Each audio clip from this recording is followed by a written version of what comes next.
Ayon sa pag-aaral noong 2015, 22,200 pesos ang average family income ng middle-class family sa ating bansa.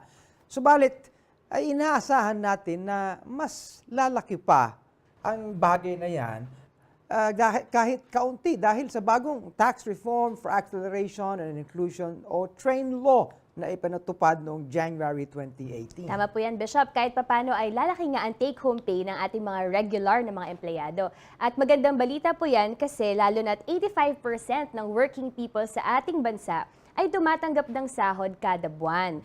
Pero talaga nga bang makakatulong ang ganitong additional take-home income sa ating mga buhay? Pakinggan natin ang mungkahin ng ating guest for today in What's Brewing, Wilson Tan ng SGV joins us today to talk about economic impact of TRAIN law at about personal financial management. This is a two-part discussion na dapat lamang naabangan po nating lahat. And more on saving up for the future pa rin as we talk about stock investments sa ating Espresso Self. Ano nga ba ang risks involved in investing in such, no? So ito pong ating guest ngayon ay si Ryan De Vera, a financial consultant who will join Gabby and Antoinette for this interesting discussion.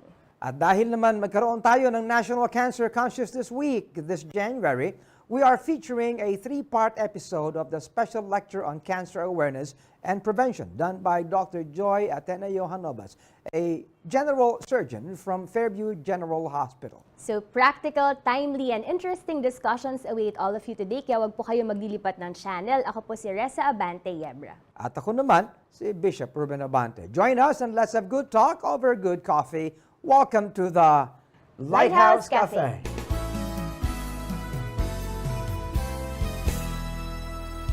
Simula pa lang ng taong 2018 ay nakaranas na tayo ng ilang mga pagbabago. Nariyan ang pagpapatupad ng Tax Reform for Acceleration and Inclusion of or TRAIN Law. At nakita na nga rin natin ang iba't ibang reaksyon ng ating mga kababayan tungkol dito. May mga natuwa dahil tataas ang take-home pay, ngunit may mga nagkaroon din naman ng mga agam-agam dahil syempre tataas din ang presyo ng mga bilihin. Ngunit isa lang ang alam natin, maapektuhan nito ang paghawak natin ng salapi at ang ating pagbabudget at higit pa rin ang ating spending behavior. Ako na lang anak hindi tumataas. Ako din. Kaya nararapat lamang na umpisahan pa lang ang pagpapatupad nito ay maagap na nating malaman kung paano ba natin haharapin ang ganyan mga pagbabago upang sa gayon ay maging maganda ang epekto para sa ating lahat, para sa ating bayan, ano po? At mainam ring pag-usapan natin ito sa ating Lighthouse Cafe Talk Show. At para naman sa pag-uusap na ito ay kasama natin ngayon ang Vice Chair ng SGV. At upang pag-usapan kung paano natin maaayos ang ating pamumuhay na magaan para sa lahat. At narito si Wilson Tan ng SGV. Maraming magandang araw sa iyo, Wilson. Magandang araw po. Welcome to Lighthouse Cafe. Thank you for being here with us. It's a privilege for us na ikaw ang ating maging guest. Alam ko, napaka-busy mo, so I medyo kasi busy season na ngayon sa SGV, so hanggang mga April or May yan. So, Ikay marami ka nakakausap ng mga businessman, ano? At palagay ko, alam mo talaga ang agam-agam ng mga tao tungkol dito, di ba? TRAIN law at kung anong hinaharap, no, ng ating mga kababayan. Tell us more about this. Ano bang palagay mo? well, so far, the reaction has been positive. Oh, Okay. generally, ha? Yeah, generally. Kasi itong TRAIN law na to, isa to sa 10-point agenda ni Pangulong Duterte. Yes. At the onset, he has a 10-point agenda. Sabi niya, he will continue the macroeconomic policies of the past administration, which is good. Tapos, sabi niya, Para he will... may continuity. Yeah, no? tapos may progressive tax reform, ito na nga yung TRAIN law, in order to fund the infrastructure development. Ayun ang kailangan natin. Kasi for the longest time, medyo nag-lag behind tayo sa infrastructure. Yes. Kita na naman natin sa EDSA, grabe yung Tama. yung traffic. So, pangako niya. So, it is overall positive kasi actually nung December 31 nag-end yung stock index on a high note. It breaches 8,500 index. Hindi fake news yan. Then, tapos recently nag-breach siya ng 9,000 level. So maganda overall, and we've been entertaining queries from various investors coming from outside. Talaga? From Russia, from Turkey, marami. So positive. But titingnan natin kung paano implement ito. Kasi itong train law na to, hindi siya nagre-raise ng fund for working capital. Nagre-raise siya ng fund for CAPEX. Ibig sabihin ng CAPEX, talagang infrastructure. Correct. Diba? So that the economy will grow and will be more inclusive. So, critical portion tong train law na to for the build program. But for Pangulo. the infrastructure development, it's gonna be beneficial sa lahat. Eventually, To yun some din ang extent. pupuntahan nun, di ba? Yeah, basta yung mariraise na fund, talagang pupunta sa Ayun ang Din issue. talaga. Yan. Pero ang sakit ng lipunan natin, hindi naman yung kung yung rate ng tax, kundi yung collection, hindi ba? Collection, kasi among the ASEAN countries, tayo yung pinakamababang collection efficiency. Mababa rin kasi yung tax base. So, hopefully that we can enlarge the base and improve the tax collection efficiency. So, Yung mga mahilig sa matatamis, galit sila. Kasi tataas na ang presyo. Pero actually, ganun nga po yung yung mga argument ngayon, especially in social media. No? So, sabi nga nila, especially sa mga empleyado, ng mga regular employees. So, take-home pay nila malaki, pero tataas naman yung bilihan, may inflation naman sa prices. How will this affect their lives? doon sa computation namin, if you are getting below 16,000, medyo negative yung impact.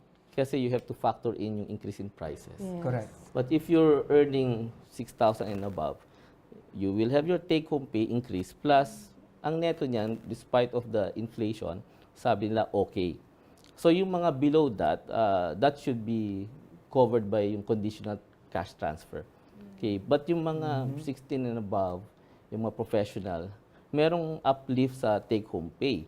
But, and then sabi naman ng gobyerno, sabi ng BSP, ang expected increase in the inflation is from 0.4 to 0.8%. Although recently, yung inflation natin is breaching the high end of the range, nasa 4% siya. Yes. So baka may compounding effect dahil tataas yung kuryente, tataas yung mga bilihin. So, tuloy pa rin ang cash transfer na programa Yun ang para pagkakaiba ko. magbigay ng buffer. Dun sa lower Sa mga end, lower- sa lower end. But overall, I think positive yan. Meron pang package 1B, tapos may package 2 pa. So, and they will make it more efficient kasi lalo na ngayon, pag nagpa-file ka ng mga income tax return, ang daming mga papel. Medyo isi-simplify nila yan. So, hindi lang simplified, more efficient. It's an ongoing development naman, hindi ba? Oo. Oo. Hindi mo Kasi- naman alam kung paano talaga ang sagot sa lahat, but you have to keep track. But the earning capacity naman kasi ng mga Pilipino, nag-improve na rin. Totoo yun. Lately, nasa almost $3,000 per Talaga? capita.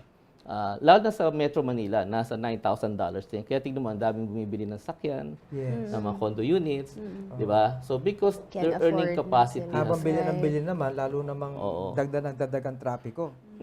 so ang target yata by 2020 or 2022, mag-increase yan sa $4,000 per capita across the Philippines. Anong magandang advice sa mga tao na negatibo ang concept nila? Anong sasabihin natin? Long term kasi itong ginagawa ng Pangulo natin. Kasi kung business as usual tayo, babagal at babagal yung economy. Ngayon, we're one of the fastest growing economy. I think in 2016. Bago ka magpatuloy, Yeah. this is not about politics. Yes. This is about what's reality sa ating kapaligiran. Okay? So, ito ay nanggagaling mismo. Katulad mo, nasa industriya ka, and you deal with a lot of people, you deal with businessmen, you deal with corporations. So, this is really the reality. Yeah, we're growing faster compared to the other ASEAN countries. And Yes. it's good. Yun nga lang, siyempre, dapat ma-feel yan ng, di ba, inclusive growth. Totoo So hopefully that with this infrastructure project, then mangyayari yan. Medyo yan, sabi nila, we have entered, 2 years ago, we have entered yung tinatawag nilang demographic window. Yes. Ano ibig sabihin niyan? Yung productive segment ng population is more than the unproductive. Okay? Okay. So kaya dapat alagaan natin yan. So that means to say mas maraming nagtatrabaho. Ang kailangan lang diyan is education Tama. at saka technology and of course, yung infrastructure. Yung tatlong yun. Kasi kahit na malaking population mo, we have, ang average natin nasa 23, 24 years old. So, bata, no? But you have to make sure na yung population na yan will not be a liability. Tama.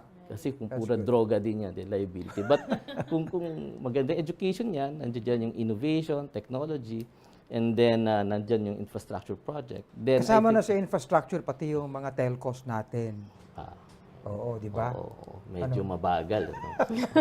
Oo. Internet, no? Yes. Siyempre, very important din. So things are going well with the economy. So dapat lang ma-sustain, and they're banking on this train law to provide the needed funds. So, bottom line, ang mga industriya natin, ang mga korporasyon natin, medyo maganda ang kanilang In pagtanggap general, dito. yeah. Oo.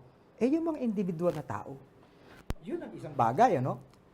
Kasi yung iba nag-expect na mas mataas yung take-home pay. So sabi ko nga, may mga ilan dyan na hindi nila ma-feel yung increase ng take-home pay nila, and yet tatamaan sila ng inflation. Yes. So yun yung dapat yung expectation na mamamanage ng mga businesses. So pero in general, positive yun. Okay. Mas maraming take-home pay, that means mas maraming magagastos, mas efficient yung collection ng tax kasi through VAT system.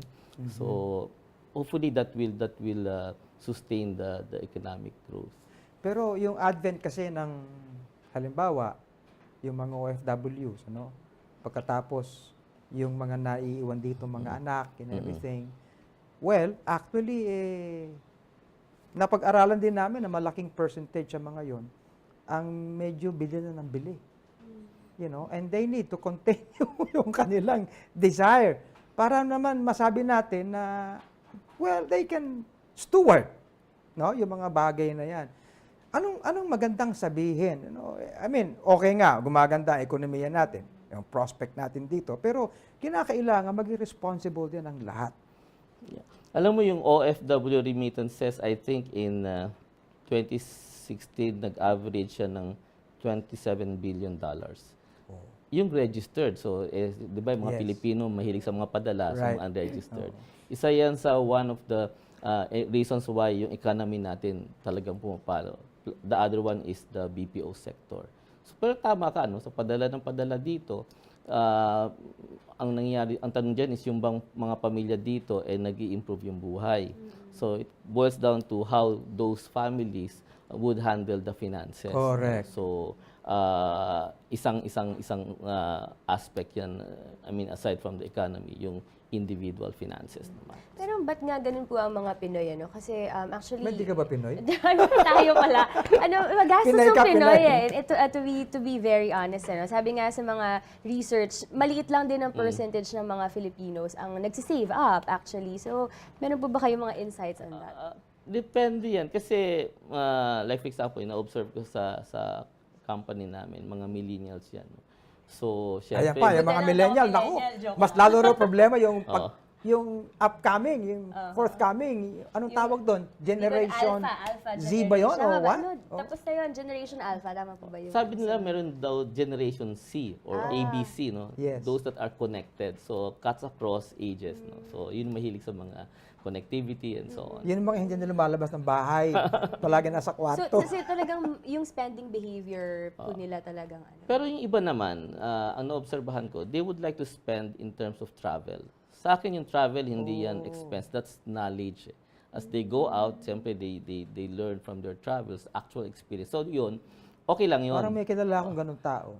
Nasa gitna natin, parang may sa ganyan. No? Oo. Kasi nakikita nila through Facebook, nakikita nila yung mga kaibigan nila, Yes. mobility. So sa company namin, after 3 years, they're very much eligible to work abroad dahil we have adopted the international standards. So yung mga So accountants, considering the grabe. knowledge, it's something na maganda para sa atin. Okay. Saka yung mga yan, so siyempre pag naging mobile yan, nagtrabaho sa labas, so yung mga family nila na natutulungan. Kaya yung, di ba dati, years ago, iba yung profile ng mga OFW. Ngayon, more on engineers, Yes. accountants. So, kaya naman yung remittances, pataas din. Oo. So, Kaya sabi nga nila, pag yung mga OFW nag-uwian lahat, standstill ang ibang bansa. yeah. Sobrang dami nila Sa doon. Middle East, kawawa sila pag bumalik lahat Yeah. dito yung mga Pilipino. Even the mga shipping industry, most of that will be Filipino. Okay. Yeah. So, knowledge through travel. Magandang topic yun, ah. Gusto ko yun. Nakadadagdag sa atin. Ano? Oo. So, let's talk about education. Sabi mo kanyan dapat ito, yung education naman ay may ayos natin. Hindi ba? So, how should a young person look at this? No? Yung bang ating mga programa sa ekonomiya, nahalata ko, alam mo Wilson, lalo dumadami mga Taipan ang kumukuha ng mga eskwelahan ngayon. Oo. Hindi ba? Yeah, oo. Oo. Maraming mga sa kanila na talaga nag-i-invest sa mga school. Aside from it's good business, of course they also want to contribute somehow to the education ika nga. No? So Yes. I think yung K+12 is a good change, no? Because it makes us competitive globally. Right. So also the emphasis on yung mga STEM, no? Science, technology, engineering, math. So, but of course, the business courses. So, I think overall, education, yun nga lang, kailangan talaga, we have to beef up the academe. Kasi even now, malaki yung gap ng real business world sa academia. The other day, I was talking to one of the members of the Board of Accountancy. Sabi ko, paano natin mabridge yung kaalaman ng mga undergrad so that pag nag-graduate sila, alam na nila yung Tama. ginagamit sa business. Kasi like for example, yung mga data analytics, okay, Yes. robotics, yung mga iba-ibang technology. Unfortunately, sa academe, medyo limited yung mga teachers kasi Tama. they don't have the experience. But how you bridge that so that those that are coming out of the universities will be more, ready to face the business world. So, yun yung challenge, no?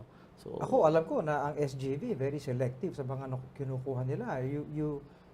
Ano ba? What's your policy in this? You get the... Meron bang certain universities Oo. that you get? nag-iba na years ago, mostly from the Metro Manila universities. But this past, say, 5-10 years, nag-iba na yung profile. There are good universities outside of Metro Manila. Oh, yeah. In fact, pag tinignan mo yung top placers sa CPA board exam, there was a time na isa o dalawa lang ang coming from Metro Manila.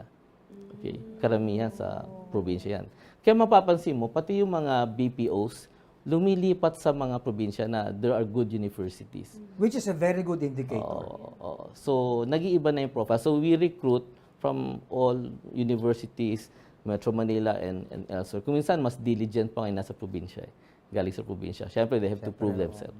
So, but of course, we try to recruit from good schools. Okay? And also, we invest a lot in training. Kasi malaki nga yung gap.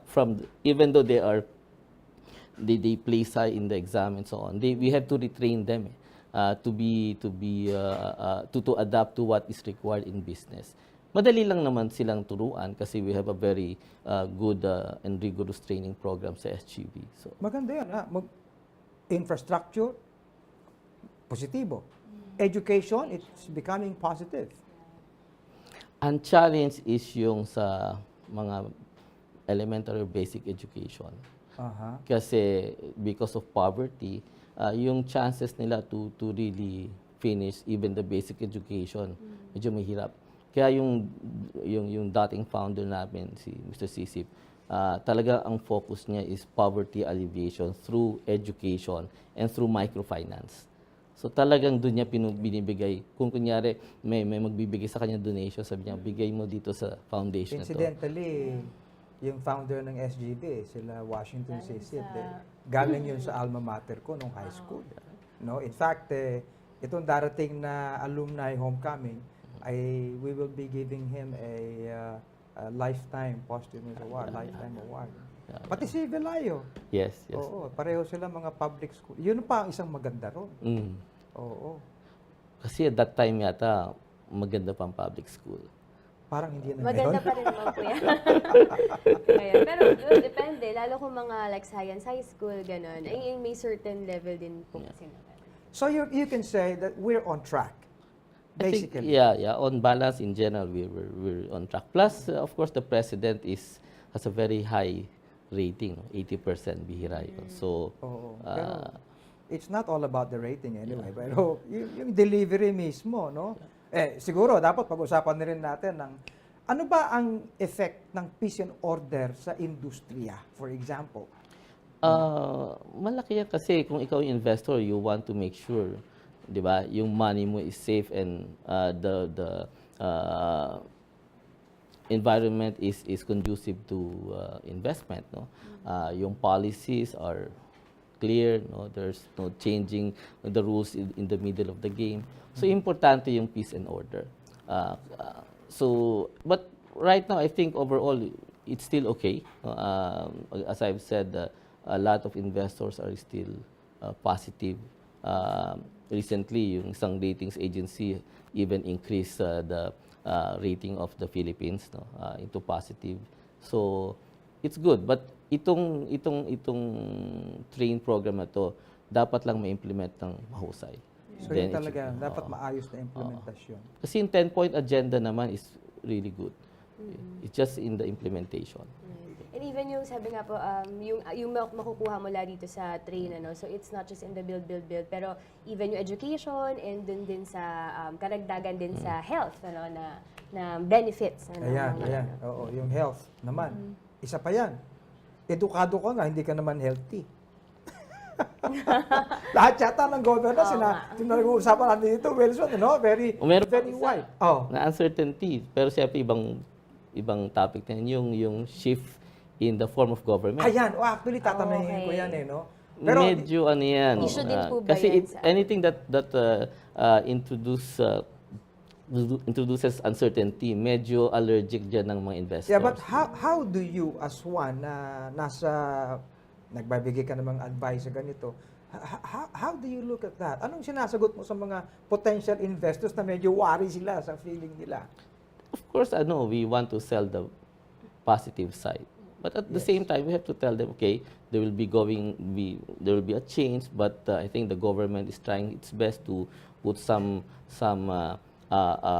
safeguards. So like for example, meron na silang create na parang consultative body yata, led by Hindi pa former nga buo CJ. lahat So that to at least give some sort of comfort level, no, na okay, hindi to basta-basta pag-aaralan to mabuti, there will be consultation. Meron mga ideas na while pwedeng bigyan ng parang autonomy yung mga iba-ibang rehiyon, but ang take ng mga iba, hindi sila mature enough, no, para pabayaan sila.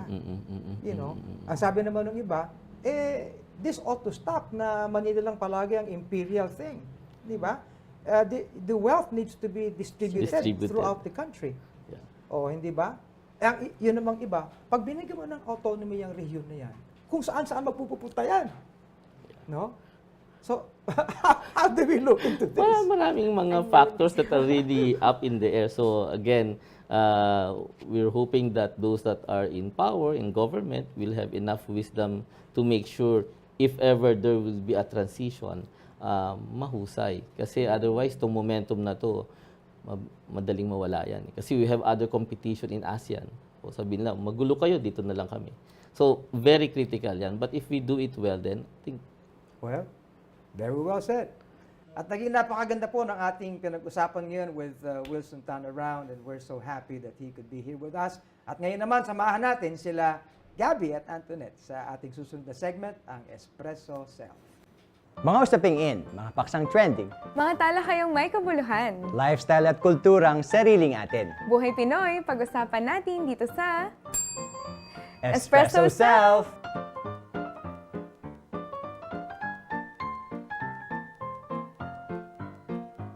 Kapag usapang investments, syempre pera yan. Dati madalas lang nating marinig yan sa mga nakatatanda, sa ating mga daddy, mga mommies, even sa ating mga titos and titas. Pero ngayon, maging mga kabataan or millennials ay medyo interesado na rin. Tama yan, Gabi. Alam mo, unti-unti na nga nagiging financially literate ang mga ka-age namin na millennials. At yun nga, parang umaalis na kami dun sa phase ng pagiging YOLO or you only live once. Kumbaga, mas nagkakaroon na kami ng desire to invest. Yun. Grabe ka naman naming mga millennials. Part naman ako ng mga millennials, Antoinette. Pero ano nga ba ang investment? Parang kasing napaka-komplikado, parang it's complicated at mahirap gawin. Baka naman misperception lang. Yes, at alam mo, dahil nakapag-research ako, investing basically means allotting money for something to get a financial return. At maraming pwedeng puntahan ng ating hard-earned money. At isa na nga dyan ang stocks. Yes, Antoinette. Maraming mga kabataan na ang interesadong mag-invest sa stocks. Sa Amerika lang, merong 17-year-old na senior high school na nag-invest ng $50,000 US dollars. Pero 2 years after that, na-triple niya yung kanyang in-invest, naging 150,000. Kaya lang, dito sa ating bansa ay may mga negative perceptions about stock investment. Isa na riyan ang pag-iisip na malaki ang kailangang capital for this. Right. Alam mo, personally, ako rin hindi masyadong familiar. So, pero magandang yung example na binigay mo in investing stocks at an early age kasi it can really be rewarding at the same time. So, kaya naman maganda na alamin natin yung advantages or una, ano ba talaga tong stocks na to? Tapos kung ano yung advantages and disadvantages nito. Ayan, kasama natin ngayon ang isang registered financial planner and a chartered wealth planner. He's also the Chief Enrichment Officer of Wealth Builder Asia. He's also an entrepreneur and a speaker and a regular guest in ANC On The Money. Please welcome on Lighthouse Cafe, Mr. Ryan De Vera. Hello, Ryan. Thank you for having me here. Hello I'm No, excited. it's a pleasure to have you here in this. First time ko. Yes. First time ko dito sa Lighthouse Cafe. Good. Thank you so much. Good. I Thank you rin can po. feel, Antoinette, may magiging educational yung Yes, ating, definitely. usapan ngayon. Let's talk about stocks, di ba? Yun Yeah, agad it's yung- a very interesting topic course. and very hot topic siya ngayon. Exactly. How would you define it? How would you describe it to I'm a really regular interested. Pinoy? Kasi lagi natin napapanood sa TV, napapanood natin sa news, nakikita natin sa internet, di ba? That the Philippine Stock Exchange Index just hit its new record high. Laging ganyan yung nangyayari. Pero many people, what they don't understand is, ano ba talaga yung stocks? Yes. Bakit ka Right. ba nagjo-join sa stock market? So, I'd like to share an analogy na ganito, di ba? For example, the three of us will get into a business. Kayo yung business partners ko, I will put my money into the business. Pero pag ayaw ko na, I need to sell my shares dun sa business. Pero how do I sell it? As compared to the real stock market investing na you become a part of a big company. I'll share some of the mga sikat na stocks. For example, the likes, kilala natin to, Ayala, SM, Robinsons. When we join their company, pag ayaw na natin, we can sell the shares of stock na meron tayo dun sa ibang tao. How do we do the selling and buying of stocks? Meron tayong tinatawag na stock exchange. Doon natin binibili. Kaya meron tinatawag na Philippine Stock Exchange. Yun yung tinatawag nating palengke o yung tinatawag nating market wherein we buy the shares of stocks. Kung sino man ang companies na gusto natin. Kasi there are more than 200 companies listed in the Philippine Stock Exchange. So, pwede ka mamili doon as an ordinary investor kung sinong gusto mong bilhin sa kanila. So in other words, Ryan, it's like you're investing. Nag-invest ka sa isang company, parang financer, and you're hoping na papalaguin ng company na yun yung pera. Yes, correct. Paano ka kikita sa Investment stock mo. market? There are two ways, two main ways. Number one is dividends, and another one is when pag tumaas yung value ng stocks mo. Halimbawa, let's say meron kang biniling company, let's say company A. Si company A, ang presyo ng stock niya is 1 peso. Okay, how do you earn from dividends? Halimbawa, ang nilagay mong pera is 100,000. At the end of 1 year, gumanda yung performance ni company A, nag-declare siya ng 5% dividends for all shareholders. So, yung 100,000 mo, kikita ng 5%, which is 5,000, meron kang 5,000 for the year. So, kung mas malaki ang nilagay mo, mas malaki ang makukuha mong dividends. Yun yung kita mo being part of the company. Another way, the second way that you earn from that company is that what you call yung pag-increase ng value ng stocks. Halimbawa, nung nagbenta yung stock, for example, bumili ako ng company A, ang bili ko 1 peso. Pero sa tingin ko, magiging 2 pesos siya balang araw. Pero ang tingin mo magiging 3 pesos. So pag umabot na ng 2 pesos, ibebenta ko na yung stock kasi sabi ko, mukhang na-reach ko na yung presyo na gusto ko. So ang gagawin mo, ang tingin mo is 3 pesos. So bibilin mo yung stock na yon. So out of many people, kagaya ko na bumili ng stock na yun, nasa tingin namin ay 2 pesos, bibilin mo ng 3, bibilin mo ng 2 para maging 3. Doon siya tumataas ang value. Tapos si Antoinette naman, ang tingin niya magiging 5. Pagdating naman niya ng 4, bebenta mo na, pero sa tingin mo kasi hanggang 4 lang siya eh. Bibili niya ng 4, kaya tumataas ang value ng shares of stock ng bawat kumpanya. Yun yung tinatawag nating appreciation ng value niya. So kumita ka na doon sa dividends, kumita ka pa doon sa appreciation ng value. And paano siya nag-a-apply sa big companies? Let's take for example, companies like Ayala Corporation, which has been in business for hundreds of years. Paniniwala ng tao, kunwari ngayon 1,000 pesos siya, feeling ko yan magiging 1,300 pa. So bumibili ka. Yung ibang tao naman tingin magiging 1,500 pa. So people keep on buying the shares of stock of that particular company, in this case si Ayala Corporation, pataas siya ng pataas. Okay. So habang nakikinig ako kay Sir Ryan, no, it's more like you're really taking risks. Pero siguro, Sir Ryan, for me, kasi syempre, ang mga Pinoy, hindi pa tayo ganun kumbaga, knowledgeable, or even ganun, may mga takot pa rin. May trust issues pa. May trust issues pa. It's complicated. Pati sa stocks, may mga trust issues tayo. So, siguro po for us, like, for example, ako na newly or relatively fresh grad,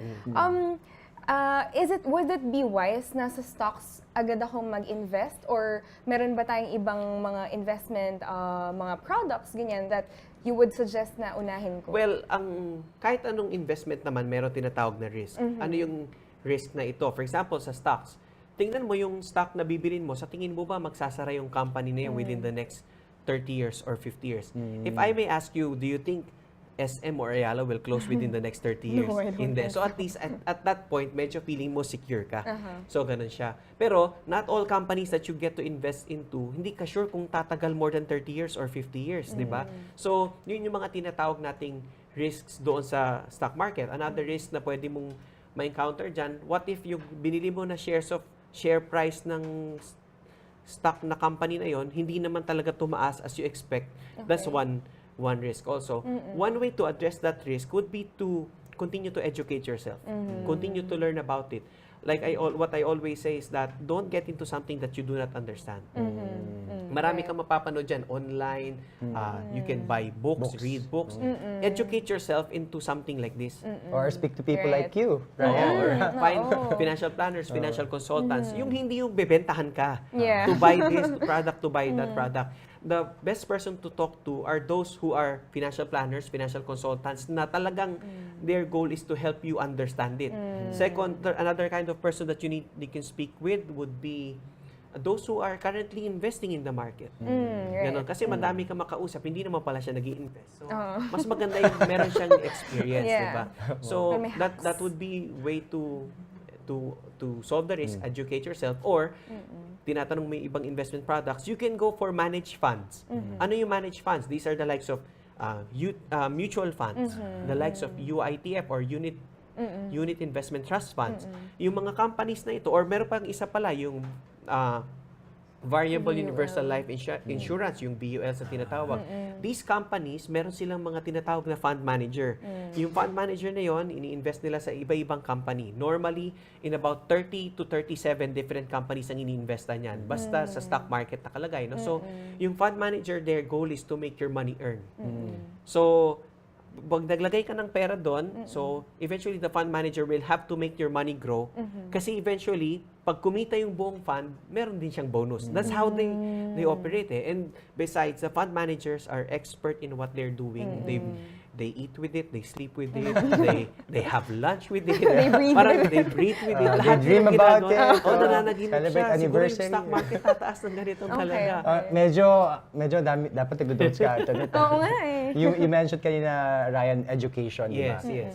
Relative to other products, maybe quickly lang, can we differentiate all these financial products? Tapos leading up to stocks din. What do you mean exactly? Yung, I mean, you have also the savings, you have the bonds, you know. So how do stocks differ from okay, those? meron kasing iba-ibang klase. Yung stock market operates with, when you buy shares of stock of different companies.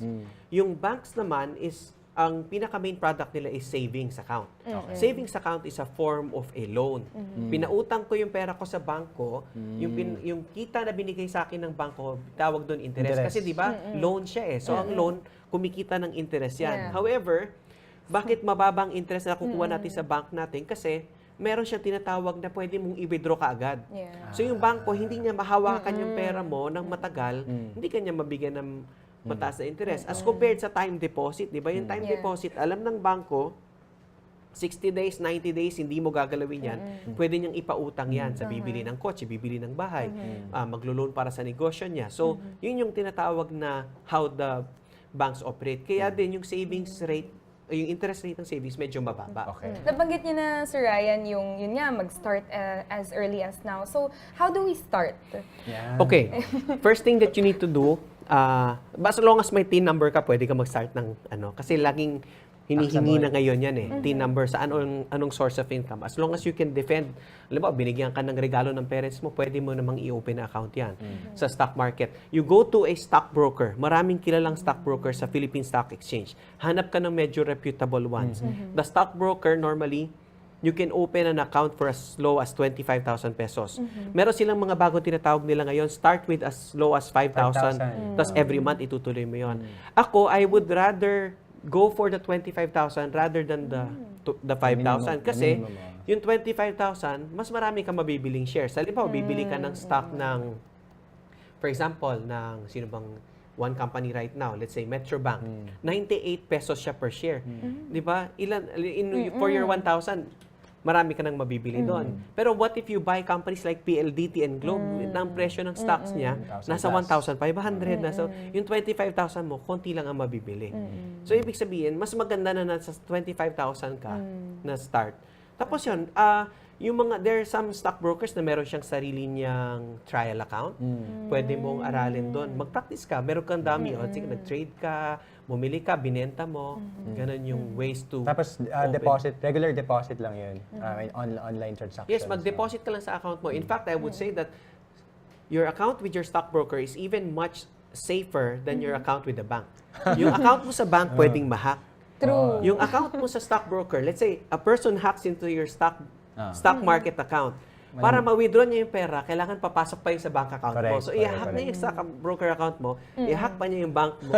So, pagod na yung hacker. Bago pa. That's why I call yung stockbroker mas safe pa yung account mo sa kanya. So you started na, andyan na, nakapag-deposit ka na. Ano siguro yung 2 or 3 tips Yeah.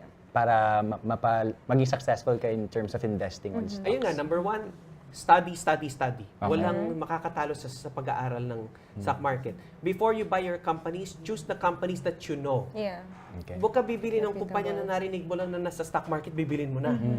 Piliin mo yung isang kumpanya na, for example, pag tinanong mo yung sarili mo, pag natutulog ka, ano yung naka-on sa bahay mo? Either aircon, di ba? Yung gumagamit ka ng kuryente. So, you can invest in companies like Meralco. Right. Or, pag naliligo ka, umiinom ka ng tubig, galing yun sa Manila Water. All those, that kind of thinking, di ba? So, when you... Mga basic, When you drink your coffee in the morning, anong brand ng... Kung 3-in-1 ka, pwede ka bumili ng mga companies like URC. Kung hindi ka naman sa URC, kumakain ka sa Jollibee. When we talk sarap yan, about all these companies, why don't you, instead of you becoming their customers, Consumer, why don't you become their business partner? Wow, nice. That's a nice That's one perspective. analogy ko dyan, is when you get into the stock market, my question is, sinong gusto mong business partner? Filipino, Spanish, Chinese. All of them are in the stock market. You want Filipino companies, you have there the companies like Manny Pangilinan, Manny Villar. You want the Chinese conglomerates, you have there the Gokong. Metro Bank of George T. Meron din siyang Toyota, meron din si Henry C. ng SM, meron din si na Gokong Gokongwei, Wei. di ba? Meron ding Andrew Tan of Mega World. Kung gusto mong partner ang Spanish, you can go for the likes of Soler. You can go for the likes of Aboitiz. You can go for the likes of Ayala. All these things are in the stock market. And when you partner with them, I think it's better to partner with these people than partnering with your friends in business. Mas mataas yung chances mo. What do you success, think is riskier? Partnering with your friends in business, mas kikita ka ba doon, or mag-partner ka na lang with these bigger companies? I think it's partnering with bigger companies. I think maganda rin yung sinabi mo kanina, Ryan, about 30 years from now, 50 years from now, Appreciate. nag-exist pa ba yung nag-grow pa ba yung mga Yeah. businesses? Always na yun? think long term when you invest in the stock market. When you listen to great people like Warren Buffett, si Warren Buffett, iniisip lang niya, o sige, gusto ko tong company na to, bibilin ko. Tapos forever, not naman forever, pero for a long time, hahawakan niya yung company na yan. Sa kanya na lang bibenta. I'm sure Antoinette will have a part 2 of this kasi we're just scratching the surface dito. Oo, ang dami ko pang ang tanong na hindi ko na sa... Pero I'm sure some of our viewers also are interested to know more about financial management, financial wellness. Literacy. So maybe you can also invite them to catch your website or visit your website. Thank you for having me in the show. I'd like to invite you to visit our website, wealthbuilderasia.com, or visit our academy, which is what we call wealthbuilder.academy. And makikita niyo yung mga programs namin. And because you joined our program, we'll be giving you a 50% off on our workshop. Just key in the code Lighthouse Cafe. Wow. Mag-enroll tayo dyan. Yes, Antoinette. mamaya after 50% ng shoot. off. Yes, oo. Only for the viewers who will enter the The code. Yes. Okay, so thank you very much, Sir Ryan. I think ang key takeaway ko is to always be a good steward. Siyempre, itong mga to, siyempre, pinagkakatiwala naman ng Panginoon, and it will always be our responsibility na maging good steward niya, maging faithful steward, para siyempre lahat ng to ay ibabalik pa rin natin sa Panginoon and in His work. So thank you so much, Thank you Sir so much Ryan. also. Very well said, Antoinette. And while we talked about investing on financial products, let's not forget to invest spiritually. So maybe we have a secure, stable, and growing spiritual life. For more on this, let's listen to Bishop Ruben in Hebrews.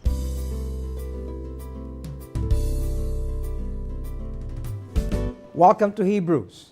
Ito po ang segment sa ating Lighthouse Cafe na naglalayon na base sa mga pinag-usapan po natin sa ating mga segments, lalo na doon sa What's Brewing, ay malagyan po natin ng isang aplikasyon ang katuruan ng salita ng Diyos. Patungkol po dito sa train law at kung ano ang dapat na response, ano ang dapat na attitude nating mga mamamayan, especially those who are professing Christians, na mayroon tayong pananampalataya kay Kristo at pagtalima sa Kanyang salita. So may I cite an admonition given by the Lord Jesus Christ, at ito po ay 3 beses sinabi o i-narrate sa Gospels. Ano po? Ang una ay sa Matthew chapter 22 and verse 21, where the Lord Jesus Christ says, Then say unto him Caesar's. Then said he unto them, Render therefore unto Caesar the things which are Caesar's, and unto God the things that are God's. And in fact, ito po'y binanggit din ni Mark doon po sa Mark 12 verse 17. Ang sabi, And Jesus answering said unto them, Render to Caesar the things that are Caesar's, and to God the things that are God's. And then in Luke chapter 20 and verse 25, ganun din po ang sinasabi, Render therefore unto Caesar the things which be Caesar's, and unto God the things which be God's.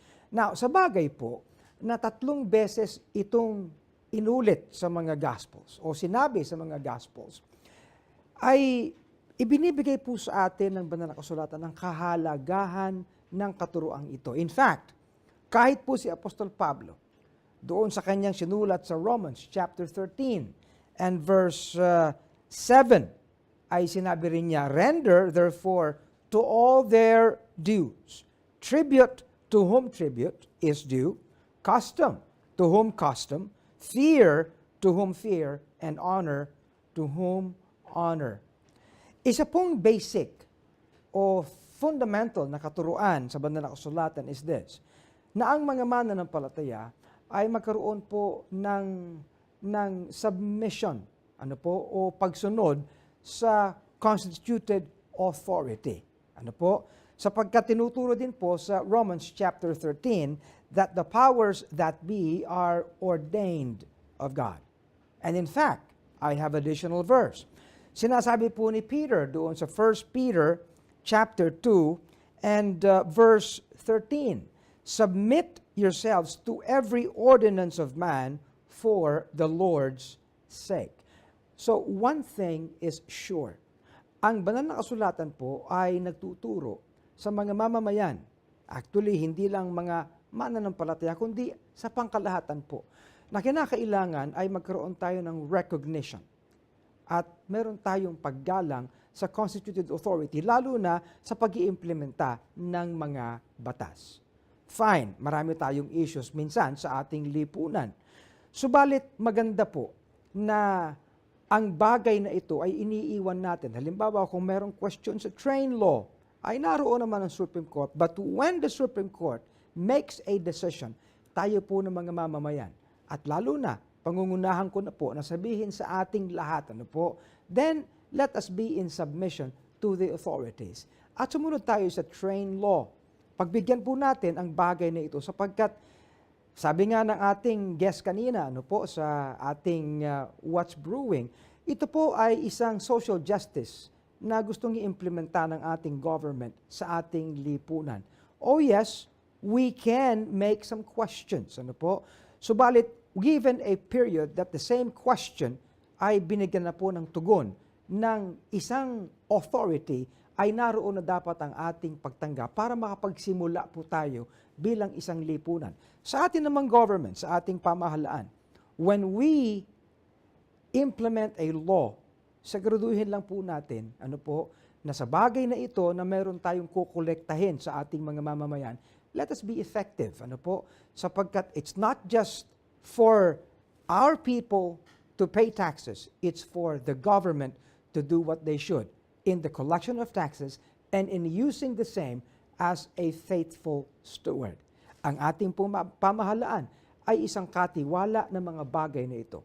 The authority that comes from God and the faithful implementation ng ating mga batas sa kapakanan ng ating buong bayan. Pagpalain tayo ng Panginoon.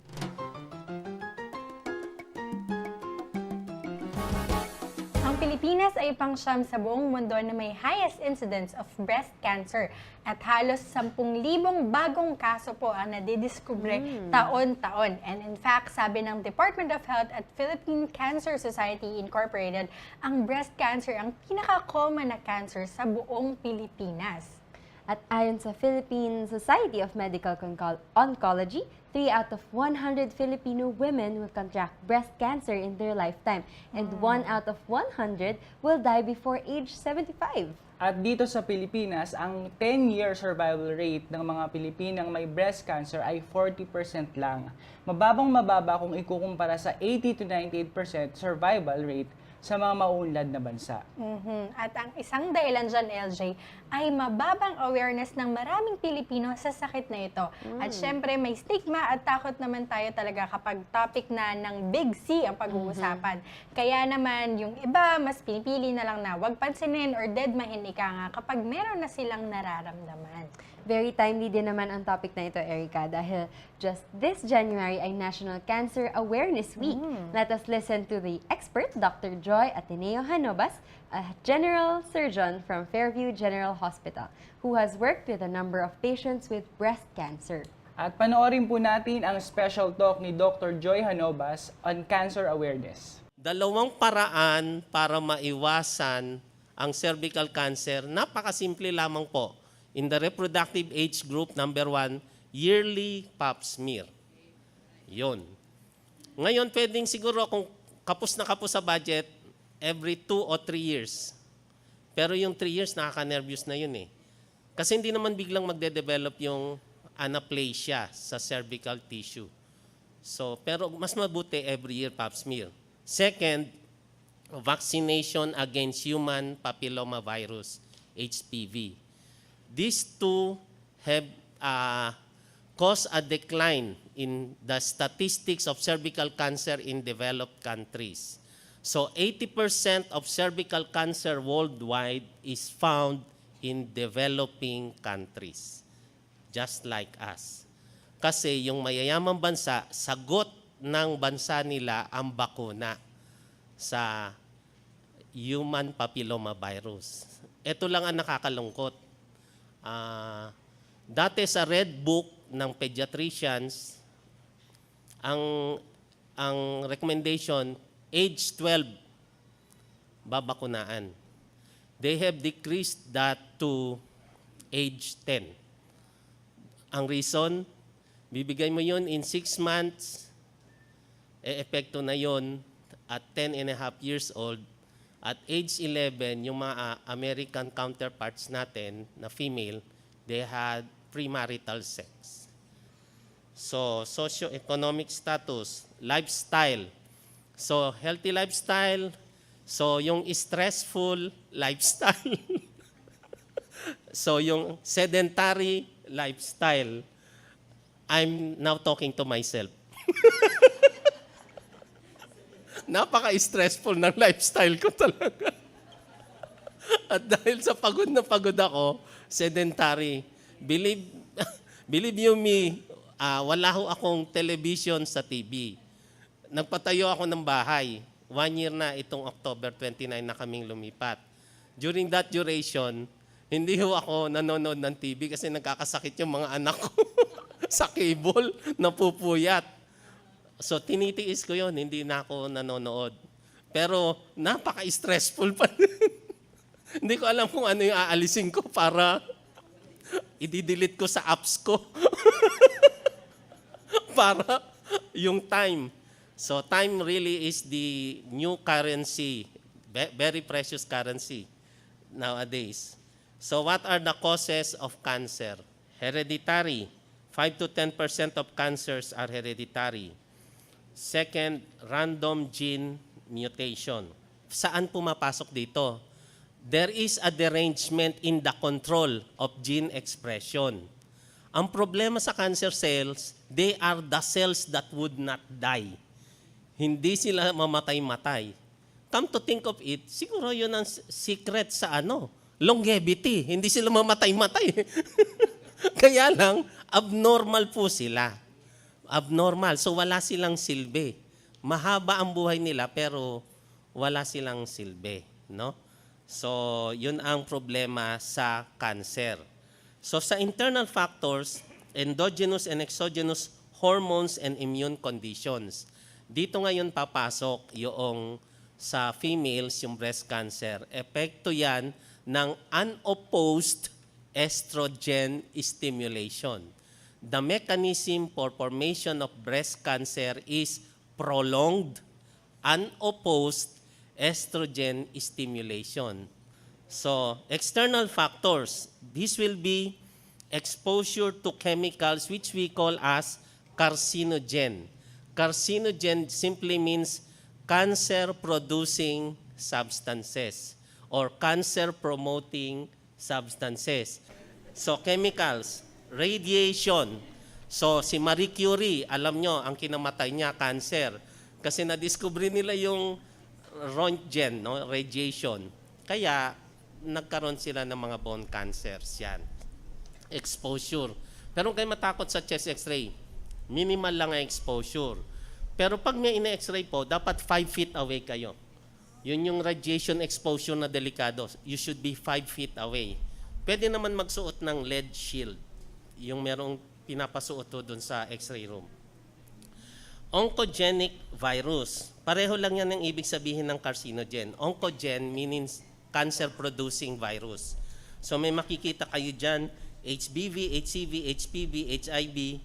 Ang ibig lang sabihin nun yan, hepatitis B virus, hepatitis C virus, human papilloma virus ng cervical cancer, HIV, alam nyo na ito, human immunodeficiency virus causing acquired immune deficiency syndrome or AIDS. So for the bacteria, you may have heard of H. pylori, Helicobacter pylori. It causes chronic gastritis, but also this prolonged inflammation can lead to gastric or stomach cancer. So ito yung bacteria na pwedeng mag-cause ng cancer. Madali lang pong testingin to. Mga 500 pesos, kukuha na kayo ng dugo, serum test for H. pylori, quantitative, within a few hours or 1 to 2 days. Pag more than 20 ang value, positive, gagamutin lang kayo ng H. pylori eradication, 2 antibiotic at saka omeprazole, mga ganun. So madali lang yun. Kukuhanan lang ng dugo. So cancer prevention. 1/3 of all cancers are preventable. So 1/3 of cancer cases can be prevented and 1/3 can be cured if detected early and treated promptly and adequately. So we have the primary prevention, removal of the carcinogen. Secondary prevention, early detection and prompt treatment. Tertiary prevention will be prevention of complications due to cancer. So dietary guidelines for cancer prevention and control, hindi ho ako dietitian, nutritionist, so babasahin ko lang ho ito. Diet should be based on plant products such as fresh fruits and vegetables, 5 to 9 servings per day. 1 serving is equivalent to 1/2 cup. Okay? So recommended average would be 6 servings, that will be 3 cups a day in divided portions. So total calorie requirement, at least 50% should come from cereals, legumes, and tubers. Less than 30% should come from fat. Ito yung mahalaga. Less than 30% should come from fat, preferably yung unsaturated fat. Yung saturated fat, delikado ho yun. So more than 10% should come from fruits and vegetables. Less than 10% should come from sugar, because cancer cells thrive or require more sugar for their more anaerobic metabolism than normal cells. Anaerobic simply means metabolism without the use of oxygen. So yung aerobic metabolism tayo yun, yung sa Krebs cycle with the use of oxygen. So meat, not more than 80 grams per day, roughly 2, yung bahay ng posporo, ganun lang kakonti. Maghapon na po pala yun per day. So 80 grams. So preferably fish and poultry without the chicken skin. Okay. Kasi nandun yung cholesterol. Tapos sa cholesterol na yun, nandun yung carcinogen. Okay? So salt, less than 6 grams per day. Sa diet, we acquire 2 grams. So yung kailangan mo lang talaga, 4 grams. So alam niyo yung timbangan dun sa chicharong bulaklak. Di ba may grams doon? Kayo na lang magsukat kung gaano karami yung 4 grams ng salt. A day na yun. Kasi yung 2 grams sa diet masasatisfy na. Okay? Cook food at low temperature by boiling or steaming. Not by frying. So yung French fries, no? Nakakatakot yan. Fried chicken, yan. Broiling or burning. Ayan, sana po ay tulad ko ay marami po tayong natutunan sa tinuro ni Dr. Joy Hanobas. Kaya naman, sama-sama po tayo muli sa susunod na linggo dito lang sa Health Talks!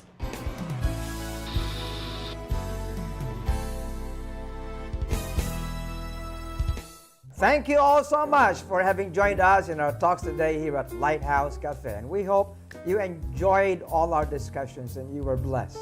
And we would like to thank our ministry partners. Special thanks to 4 Gospel Catering Services and to Lighthouse Booths for our creative on-set decor.